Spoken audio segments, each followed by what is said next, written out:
ګرانو ملګرو زه جاوید ملنګ یم او تاسو ټول به ما پېژنئ.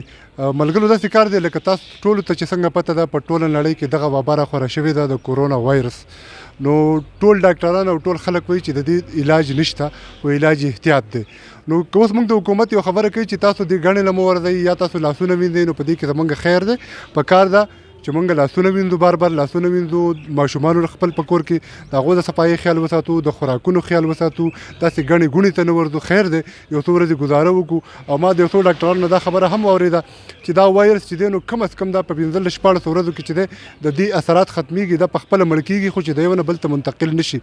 نو چې کوم کسان بیماران شوي دي هغه خو بیماران شوي دي، خو په کار دا ده چې نور کوم نوی خلک چې دی چې د دې نه انفیکټ کېږي یا د دې نه نور خرابېږي، نو په کار ده چې موږ دغه ګڼو ته، دغه بازارونو ته، شور ځای ته موږ ورنشو چې موږ ته دغه وایرس ونه لګي او موږ د دې نه په امان شو. نو دغه شان که یو کس بچ شي نو زه فکر کوم هغه به د ځان سره ټول ولس بچ کړي، هغه به د ځان سره ټوله ټولنه بچ کړي. نو چې حکومت موږ ته کومه خبره کوي په هغه کې زموږ خیر دی، په کار دی چې موږ په هغې باندې عمل وکړو.